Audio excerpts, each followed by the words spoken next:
And now live from Laurel, Maryland, where more presidential candidates are shot, it's snack time. Hello and welcome to Snackboy. People, I'm excited, and in about 10 seconds, you're going to be excited too, just as excited as me, just as excited as my coworkers here in the Snackboy studios in Laurel, Maryland, and maybe, I can't promise, but maybe even more excited. If there's one thing in common, and that is fans from Australia, fans from New Jersey, New York, I don't care, we don't care where.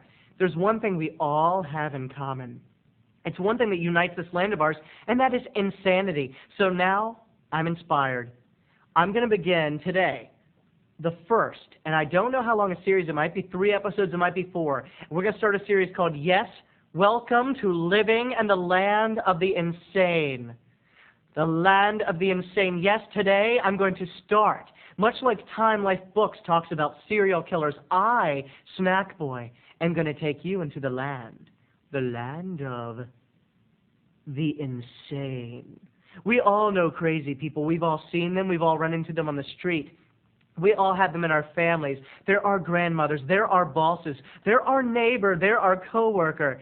And let's just begin the snack. I probably only have about maybe 4 minutes of my 5-minute snack. Let's get busy. Living in the land of the insane.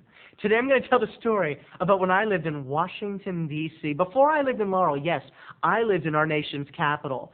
I lived there before Monica Lewinsky put it on the map. Yes, I did. And when I did, I didn't have a car. I used public transportation. Now, if you're not from Washington, D.C., you may not know that we have an underground train, much like New York City and many cities do. It's called the metro station, the subway station. And yes, it is very practical and very helpful. I used to live right near Union Station, which is a big kind of train stop in Washington. And every day I would walk about 3 blocks, go underground via escalator, and enter the underground world of the metro system. It was a dark, dramatic catacomb, much like going into a giant concrete beehive. Anyway, cut the detailed drama, Snackboy. Tell us our snack! No more suspense. Don't keep us waiting. We must know. All right, today, the insane lady came in the form of a cute little lady who looked a lot like the mother on Good Times. She was wearing a big, billowy pink coat. It was bigger than she was. She was no more than like 4'4". And she just looked so cute. She had a little round face and a little tight little permy hairdo. And she just looked so cute. Looked cheeks, just cheeks that kind of framed her mouth. And before we got on the train, her and I were right near each other, and she looked up at me and she smiled, and I smiled down at her. We got on the train, everyone sat down, and it was silent. Everyone was minding their business, reading a book or taking a nap when she began the sentence that will put her on the map, that will make her popular. She looked across me at the metro, and she just smiled, and she said, "Cut him up." I looked around. I looked to my left. I looked to my right. And I looked back at her. I didn't know what she said. I said, "Excuse me?" And she goes, "Cut him up. Cut him up. Cut him up. Cut him up. Cut him motherfucking up. Cut him the motherfuck up." And then I realized she wasn't talking to me at all. So I looked down the aisle, and everyone on the train was looking at me because they were like, "Are you having a conversation with this woman?"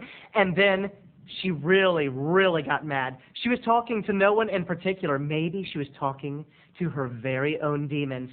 She said, "Cut him up and throw him in the garbage can." The doors on the metro stop opened, and we all got out. It was time to change to the next train. And guess what? She ended up going on the next train, too. She happened to be going the same train as I. And yet again, she sat across from me. And again, she said, "Cut him up." The doors closed. Bing, bing. And then they closed. And she looked at me and she said, "Cut him up and throw him in the garbage can."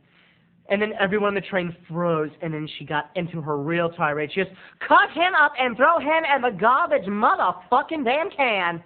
And then the girl beside me said, "What?" And she said, "Cut him up, cut him up, cut him up and throw him in the garbage motherfucking damn can. Toss him in the garbage motherfucking damn can. I want you to cut him up and sling him. Cut him up and sling him into the garbage. Cut him up and sling the motherfucker into the garbage motherfucking damn can. You cut him up and do it Don't talk to me like that. And then she was looking past me out the window. I don't know if her husband or who she thought was her husband, who maybe was an adulteress. I mean, I pictured this guy who was cheating on her and abused her.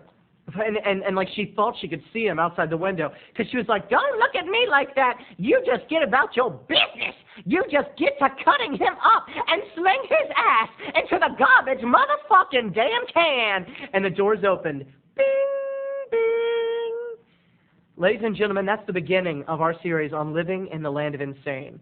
Recently, we've done a lot of contests. We haven't picked the worst job yet. We have picked some of the funniest jobs, but now I want you to do some insane stories you've done. The next show I'm going to do is tomorrow on another insane person in my life or who I've encountered, but I want you to start sending the email. Today, we got 40 emails alone just on butt stories. Cut. Oh.